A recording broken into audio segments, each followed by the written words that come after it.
Hello, overcomers. Welcome back to my channel. I am Evora Bentley, your faith coach, helping others to change their mind so that they can start to change their world around them. If you are new to this channel, go ahead and hit that subscribe button. If you have been rocking with me for some time, welcome back to the channel, overcomers. Let me just share with you. You can come to this channel and you can find a prophetic word. You can find me speaking about people who are oppressed, my people in general. As far as the black people, you will find me talking about the differences versus like religion, kingdom. You will see me sharing different stories and testimonies, whatever it is that Yahweh would lead me to share during that time to help who may be watching out there. So, more than anything, my desire is so that Yahweh would be lifted up, and that all men will be drawn unto him, and that he shall receive the glory in the name of his son, the Messiah, Yeshua HaMashiach, who some may also refer to as Jesus Christ. So, let me share this with y'all. For me to have a channel and to share certain stories with y'all, stuff that may be about something that can be like, what? Did you just share that with them? Why did you just tell them that? Wait a minute, that's your business. And something my 15-year-old saying, y'all may have seen this on social media, that say, wait a minute, you in my business? Don't do that. Well, I remember years ago that when Yahweh showed me the vision for my life, that part of it would be sharing, different stories or my journey. And y'all, it terrified me.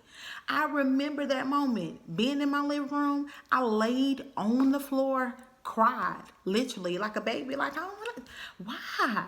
I don't want to tell them people my business. But guess what?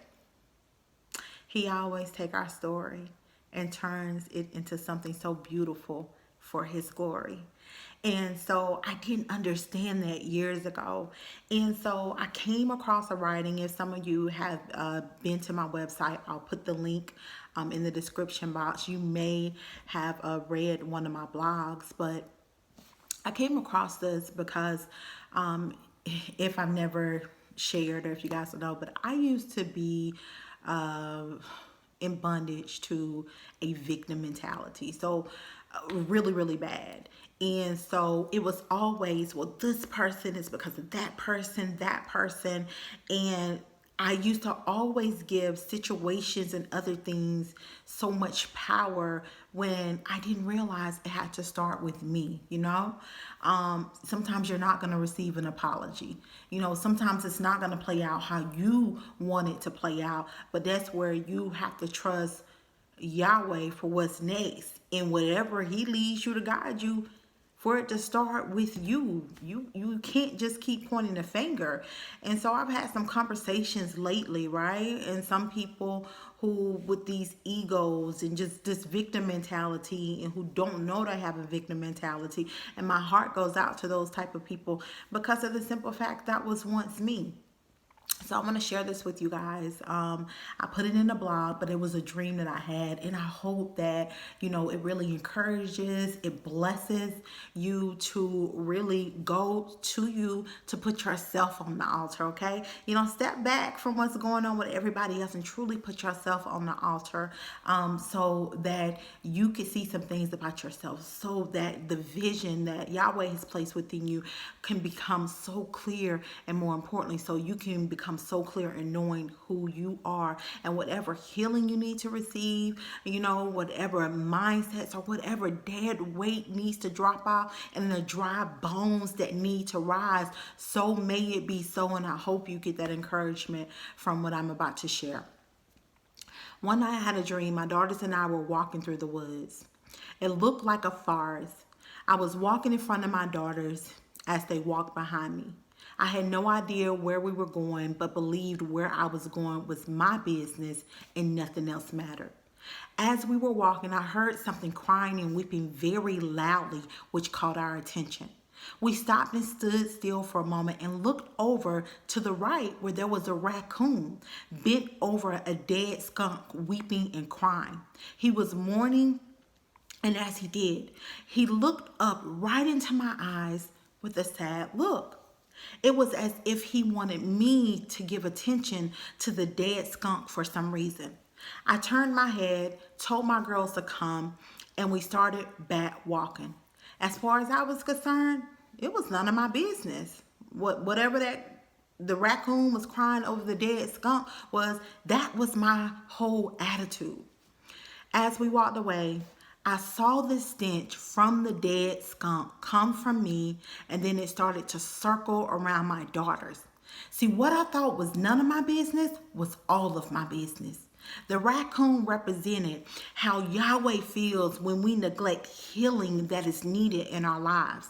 The raccoon was weeping because he knew that if I did not handle what I thought was dead, would not only continue to affect me, but the people closest to me, the ones I love most. I was in denial of the effect from the molestation that had happened in my life. I was 6 years old when it happened, and here I was then at 31 years old, and Yahweh was showing me that I needed to deal so I could heal. I tried to hide it by sweeping under a rug like it was dust. Therefore, although I could not see it, it was still there. Because I ignored it, I did not know how bad the stench was. Proverbs 4:23 says, "Guard your heart above all else, for it determines the course of your life." How often do we make sure we are guarding our hearts from what enters into them? Better yet, how often are we checking our hearts for what has already entered into them? I was bitter, mad at the world, along with having issues, showing my daughters what love was and how to love, but not in a proper way. Not to mention how I treated people and pushed them out of my life. This was my defense mechanism because I was afraid. I was afraid they had a hidden agenda to hurt me because of the hurt I hadn't dealt with. So it was easier to treat them bad and get them out of my life so I would not get hurt again. Again, I was 6 when this happened. Then reflecting at 31 at what had really happened. I couldn't trust anyone because of the broken 6-year-old little girl inside of me who couldn't trust anyone. Hurt people hurt other people. And when we do not confront what has happened to us or is still happening to us, we will hurt the ones we love the most. Not intentionally, but it will happen by default. So today, I ask you to check your heart by seeking Yahweh to see if there is an unknown stench coming from you that is causing harm to others close to you. Luke 8:17 says, "For all that is secret will eventually be brought into the open, and everything that is concealed will be brought to light and made known to all." Meaning, what you think others cannot see from the hurt which took place will come out through your actions in life. And so this morning, today rather, I encourage you to seek Yahweh. What is that thing that maybe others see in your life? That stench, that smell that you haven't dealt with, that you need to deal to heal. But because of the fact that you swept it behind the rug, you don't want to deal with it because of the hurt and effect of you really confronting it. But you have to understand, we must confront in order to overcome. So I hope that this encourages you. I hope it encourages you to be so vulnerable. I hope it encourages you to know that you can go to the Father in regards to whatever it is. And when you are ready for those things to be exposed so that He can do what He needs to, continue to mold and grow you into who He created you to for His purposes in glory, all you have to say is, "Father, I surrender. Let thy will be done. Thy kingdom come on earth as it is in heaven." I love you all. I hope that this really encourages someone. I hope you all have an amazing day on purpose.